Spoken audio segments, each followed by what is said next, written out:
que les gens ne veulent pas seulement travailler toute la journée, ils veulent aussi vivre, bien sûr. Alors Sarkozy, il dit « Ah, c'est pas possible, on est le seul pays au monde qui a les 35 heures, c'est une aberration. » Mais ce qu'il faut dire, c'est que le monde entier nous envie. C'est que quand vous circulez, les gens vous disent on a 35 heures, ils disent comment on pourrait les avoir? Lui il dit c'est une exception, sans sous c'est mauvais, mais circulez, circulez. Les gens disent on voudrait bien avoir ce que vous avez. Et lui il veut nous l'enlever, alors qu'on devrait faire école et qu'on pourrait faire école.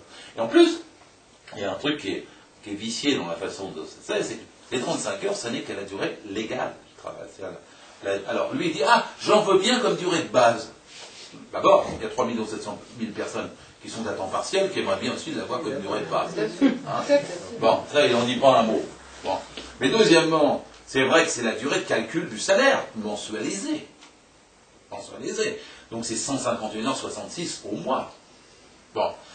Les grilles des conventions collectives, quand elles existent encore, sont calculées là-dessus, et le SMIC est calculé là-dessus. Bon. Mais les gens font beaucoup plus, en réalité. On sait bien que si on est dans le bâtiment, on fait plus proche de 45 heures ou 50 heures que de 35. Si on est dans la restauration, c'est plus proche de 60 heures que de 35. Si on est chauffeur, alors, dans la restauration, c'est 800 000 personnes. Dans le bâtiment, c'est 1 100 000. En France, il y a 750 000 chauffeurs. Ils sont plus proches de 56 heures, puisque les conventions vont jusque-là, que de 35 heures. Ensuite, si vous êtes dans le commerce, il y a tout, parce que vous avez tous ceux qui sont à temps partiel et qui voudraient en sortir. Puis après, vous avez tous ceux qui sont en surtravail. Alors là, avec les durées du travail de 45-50 heures, tous les commerciaux de toutes sortes et tous les dirigeants des mammouths, super, machin, etc., qui eux font 50 heures à 60 heures par semaine. Donc vous avez des inégalités terribles, avec des millions d'heures supplémentaires qui ne sont pas recensées. Or, il a été calculé une fois, c'était Jean Mattéoli, le président du Conseil économique et social en son temps, qui avait calculé qu'1,2 milliard d'heures supplémentaires, c'était l'équivalent de 680 000 emplois. Et ça a un rapport direct avec le chômage. Parce que l'idée de vous faire travailler plus, comme il dit, la liberté de travailler plus pour gagner plus, c'est la liberté de travailler 2 fois plus à la place de quelqu'un qu'on n'embauche pas. Sur le fond, c'est ça. Bon. Et alors ensuite, quand il dit la liberté de travailler plus pour gagner plus, contrairement à nous, Ségolène qui dit les 35 heures, rapprocher la durée légale des 35 heures pour tout le monde. C'est ça dont il est question.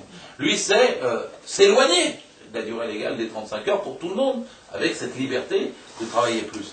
Mais d'abord une chose, dites-le autour de vous, parce que ici, je suis sûr que vous êtes toutes et tous convaincus. La façon de le dire, c'est de dire qu'il n'y a pas un salarié de ce pays qui a la liberté de choisir son horaire. Pas un. C'est toujours l'employeur, évidemment. Quand il vous dit que vous aurez la liberté de travailler plus, le gars faudrait qu'il retourne à l'école, mais primaire, quoi. Hein. Il raterait sa capacité au droit. Il veut devenir président, mais il y a une erreur. Il ne comprend pas quelque chose de fondamental. Vous fait semblant, bien sûr, de ne pas le comprendre. C'est qu'il n'y a pas de liberté pour le salarié de fixer son horaire. Tout ce qui est un contrat de travail, c'est caractérise par un lien de subordination. Quand vous êtes salarié, vous êtes subordonné. Je ne fais même pas de philosophie, pas de politique, je fais du droit, là, hein, du droit subordonné. Et c'est l'employeur qui décide de la naissance du contrat, de la gestion du contrat et de la fin du contrat. Et ça veut dire que moi, inspecteur du travail, quand je vais sur un chantier, je vois un ouvrier qui n'a pas de casque et pas de chaussures de sécurité, je ne dis rien. Un ouvrier qui n'a pas de casque et pas de chaussures de sécurité.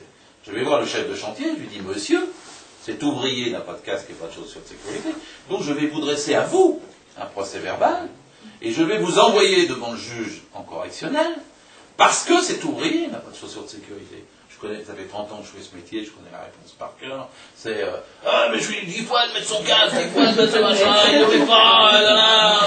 Oui, mais monsieur, vous êtes l'employeur, il est votre subordonné, c'est de votre responsabilité. Vous savez vous faire obéir de lui pour le faire arriver à l'heure, pour le faire travailler. Vous devez aussi assurer sa sécurité et vous êtes en faute, en infraction, quand vous ne le faites pas. Donc moi je suis là pour vous sanctionner. Ça c'est comme ça que ça marche avec le droit du travail. La subordination et la contrepartie de la subordination, c'est d'avoir des droits en échange. Bon. Et ça c'est ce qu'ils veulent faire sauter. Bon, parce que j'arrive dans une entreprise, parfois il y a des directeurs des ressources humaines, ils viennent me dire, monsieur l'inspecteur, je vous présente mes collaborateurs. Quoi? Alors, mes collaborateurs, mais qu'est-ce qu'ils font? Ben, ils travaillent, ben, ils sont salariés. Ah bah oui, ils sont salariés. Mais pourquoi vous les appelez collaborateurs? Non, vous vous rendez compte, le Code du travail, en 1945, vous mettez collaborateur, je vous présente mes collaborateurs. Bon, alors, moi, il y a 3851 articles dans le Code du travail, il n'y a pas une seule fois le mot collaborateur. Pourquoi ils les appellent comme ça? Hein, sinon, justement, pour induire que, ah ben on est à égalité, toi et moi, dans l'entreprise, etc. Mais il n'y a pas d'égalité du tout. Il y en a un qui décide, et les autres qui sont subordonnés, mais ils ont des droits. Et il faut mieux reconnaître la subordination que de se leurrer dessus en disant on est tous au même plan, et puis céder les droits en échange. Hein, Madame Parizeau, elle adore les changements de vocabulaire. Au lieu de droit du licenciement, elle dit séparabilité. Voilà, vous savez, c'est comme le divorce, quoi. Hein. Vous divorcez avec votre patron, quoi. Bon, là, c'est toujours lui qui prend les meubles. Hein. Bon. Mais il part avec la machine à laver, tout, hein, il vous laisse rien dans la séparabilité. Mais l'idée, c'est de casser l'idée des droits collectifs. Hein. Et donc, si vous cassez les droits collectifs, vous cassez aussi l'idée du contrôle des horaires, l'idée du paiement des heures supplémentaires. Mais à ce moment-là, vous n'avez plus de règles, vous n'avez plus de code du travail. Hein. Alors, Madame Parizeau, elle dit, c'est une amie de Sarkozy, je ne parle pas en l'air, elle s'est disputée avec ses collègues royales la semaine dernière, si vous avez suivi l'actualité. Mais Madame Parizeau, elle dit, la liberté de penser s'arrête là où commence le code du travail. Vous avez peut-être vu ça, c'était passé sur Arte, elle a été filmée en train de dire ça, elle était assise dans une voiture. C'est une phrase qu'il faut vraiment méditer. Parce que si la liberté de penser s'arrête là où commence le code du travail, il faut sauver la liberté de penser.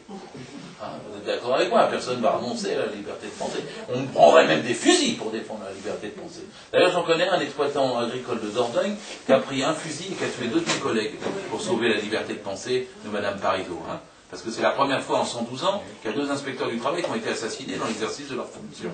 Bon. Elle va plus loin. Madame Parizeau, elle dit, la vie, la santé, l'amour sont précaires, pourquoi le travail ne le serait-il pas?